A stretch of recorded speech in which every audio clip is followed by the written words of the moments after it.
हो बाजार की चाल के बिना पूरा नहीं हो सकता। लिहाजा शुरुआत करते हैं शो की और बाजार की कुछ बड़ी बातें जो इस घंटे में उभर कर आ रही हैं आपको बता देते हैं। दबाव अब दिखाई दे रहा है और 25,000 के नीचे जाता हुआ 24,956 के लेवल्स यहाँ पर लाल निशान के साथ निफ्टी, लेकिन बैंक निफ्टी आप देखिए गिरावट यहाँ पर ज्यादा है। 51,100 के आसपास के लेवल्स, आधे % की कमजोरी और 389 अंकों की कमजोरी के साथ बैंक निफ्टी। सेंसेक्स 220 अंक नीचे 81,400 के लेवल्स यहाँ पे दिखाई दे रहे हैं। मिड कैप और स्मॉल कैप शेयरों में चुनिंदा काउंटर्स में हमें आज के सत्र में खरीदारी का रुझान आता हुआ दिखाई दे रहा है, लेकिन जो सेक्टर्स जहां पर हमें खरीदारी का आलम मजबूत दिखाई दे रहा है, मेटल और फार्मा शेयर जहां पर मजबूती दिखाई दे रही है। लेकिन अगर आप रियलिटी को देखें तो यहाँ बिकवाली फिलहाल ज्यादा दिखाई दे रही है। एक बार एनएसई के एडवांस डिक्लाइन भी फ्लैश करेंगे स्क्रीन पर। 1347 एडवांसेस, 1186 डिक्लाइंस है यहाँ पर जो आते हुए दिखाई दे रहे हैं। तो बाजार यहाँ पे कमोबेश थोड़ा सा कमजोर दिखाई दे रहा है, लेकिन जैसे कि हमने कहा कि मेटल फार्मा काउंटर्स में तेजी है तो निफ्टी के टॉप गेनर्स में भी इन्हीं का ही नाम शुमार हो रखा है। हिंडाल्को आप देखिए 2% ऊपर है, ट्रेंड में हम देख रहे हैं 2% की तेजी के साथ कारोबार। उसके अलावा जो काउंटर्स हैं उसमें टेक महिंद्रा, एचसीएल टेक भी लगभग 1.25 से 1.5% की तेजी दिखा रहे हैं। लेकिन टीसीएस देखिए नतीजों के बाद रिएक्ट करता हुआ 2% के पार की कमजोरी। एमएनएम, सिप्ला, आईसीआईसीआई बैंक, एक्सिस बैंक में भी हम देख रहे हैं आज तो निजी बैंकों में दबाव है। उसके लिहाज से तमाम जो बैंकिंग काउंटर्स हैं वो 1.5 से 2% की कमजोरी के साथ कारोबार कर रहे हैं। एमएनएम में हम देख रहे हैं 2% की कमजोरी फिलहाल दिखाई दे रही है। लेकिन इस घंटे क्योंकि हम जानने की कोशिश करेंगे कि मार्केट का एक्शन किस ओर जाता हुआ दिखाई दे रहा है। मेटल काउंटर्स लेकर आएंगे आपकी स्क्रीन पे, जहां पर अगर आप एनएमडीसी देखें, हिंडाल्को देखें, इन तमाम काउंटर्स में आज के सत्र में तेजी दिखाई दे रही है। इनफैक्ट अभी तक अगर आप देखें तो मेटल काउंटर्स जो है वो फिलहाल टॉप परफॉर्मेंस में दिखाई दे रही हैं। अगर हम इस घंटे के हिसाब से कारोबार करते हुए कुछ काउंटर्स की बात करें तो ये तमाम काउंटर्स देखिए निफ्टी के लिहाज से जहां पर तेजी है। हिंडाल्को 2% की पार की तेजी के साथ, ट्रेंड लगभग 2%, टेक महिंद्रा, एचसीएल टेक इन दोनों में हम देख रहे हैं लगभग 2% की तेजी के साथ कारोबार। ओएनजीसी आप देखिए 1% ऊपर, आयशा मोटर्स में हम देख रहे हैं 1% की तेजी, टाटा स्टील और कोल इंडिया में भी लगभग 0.5% तक की तेजी के साथ कारोबार हो रहा है। वहीं दूसरी ओर आपकी स्क्रीन पे गिरावट वाले काउंटर्स भी जहां दिखाई दे रहे हैं। बैंक निफ्टी में देखिए जहां कमजोरी है उसमें अधिकतर निजी क्षेत्र के बैंक, आईसीआईसीआई बैंक आप देख सकते हैं, एक्सिस बैंक, एचडीएफसी बैंक, इन सब में फिलहाल हमें कमजोरी दिखाई दे रही है। आईसीआईसीआई बैंक में 1% के पार लगभग 1.5% की कमजोरी के साथ कारोबार हो रहा है। वहीं एचडीएफसी में भी हम देख रहे हैं 0.5% की कमजोरी, एक्सिस में भी 1% के पार की कमजोरी के साथ कारोबार हो रहा है। एसबीआई हालांकि फ्लैट है लेकिन लाल निशान में ही कारोबार करता हुआ दिखाई दे रहा है। मिड कैप काउंटर्स शुरुआत में जहां पर हम कह रहे थे कि चुनिंदा काउंटर्स में खरीदारी है, उसमें अगर आप देखें तो पेज इंडस्ट्रीज यहाँ पे लगभग 3.5% ऊपर जाता हुआ। परसिस्टेंट में हम देख रहे हैं कि लगभग 2.5% की तेजी, ल्यूपिन 2.5% और बिंदु फार्मा।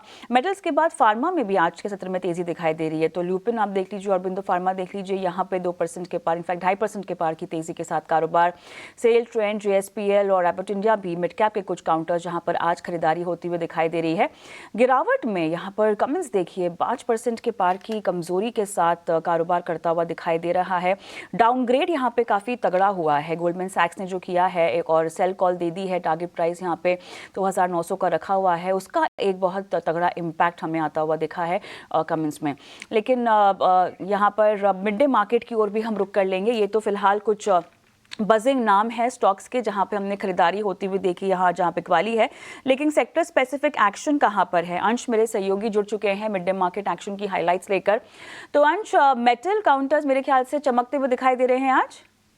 जी बिल्कुल, टॉप परफॉर्मिंग सेक्टर की बात करें तो यहाँ पे निफ्टी मेटल इंडेक्स नज़र आ रहा है, अच्छे से चमकता हुआ नज़र आ रहा है। लेकिन 3 सेशन से ये कंसोलिडेट करता हुआ नज़र आ रहा था, लेकिन आज थोड़ा सा उसे ब्रेकआउट देता हुआ दिख रहा है। तो यहाँ से अगर ब्रेकआउट सस्टेन करेगा तो काफ़ी अच्छी पॉजिटिविटी ओवरऑल इंडेक्स में नज़र आ सकती है।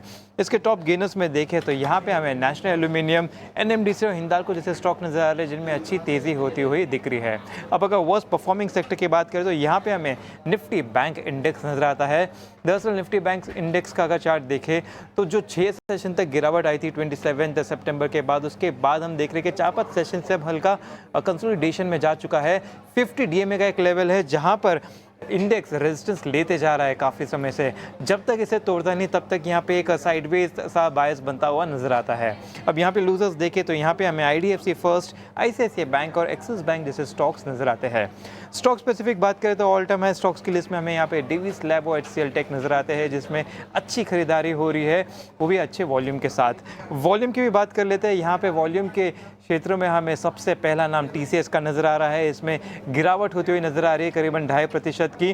साथ ही साथ कंपनी ने अपने Q2 के अर्निंग्स रिलीज़ किए थे, जिसमें पैट और मार्जिन ने जो एस्टिमेट होता है उससे मिस कर दिया, जिसके चलते हम देख रहे हैं कि इसमें काफ़ी बिकवाली होती हुई नज़र आ रही है, वो भी भारी वॉल्यूम के साथ। तो इन्वेस्टर्स का कॉन्फिडेंस काफ़ी जा चुका है स्टॉक पे से, इसलिए भारी वॉल्यूम के साथ इसमें गिरावट दिख रही है।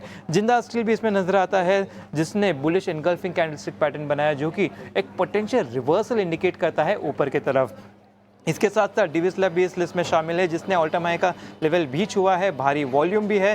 साथ ही साथ अगर इस साल का इसका मूव देखें तो कुछ 50% से भी ज़्यादा का अपमूव ऑलरेडी दे चुका है। तो स्टॉक फिलहाल थोड़ा ओवरबॉट में जाता हुआ नजर आ रहा है। हल्की बिकवाली होने पर इसमें भी अपॉर्चुनिटी दिख सकती है, तो इन स्टॉक्स पर नजर रखें।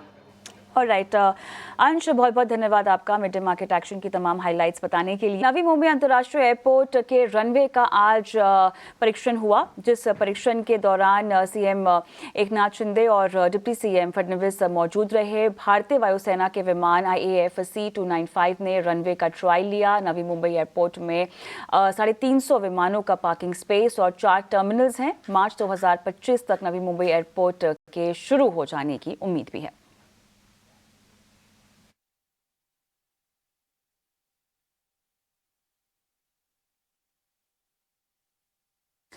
डॉलर के मुकाबले रुपया रिकॉर्ड निचले स्तर पर पहुंच गया है। रुपए में आखिर क्यों कमजोरी दिखाई दे रही है और क्या संकेत मिल रहे हैं, इससे हमारे सहयोगी विश्व मोहन तमाम डिटेल्स लेकर जुड़ गए हैं। बताएं विश्व मोहन। देखिए, डॉलर के मुकाबले रुपया 84 रुपए 7 पैसे पे आ गया है। $1 का भाव 84 रुपए 7 पैसे हो गया। इसके पीछे सबसे बड़ी गिरावट की वजह तो ये है कि FIIs की लगातार इक्विटी मार्केट में बिकवाली चल रही है।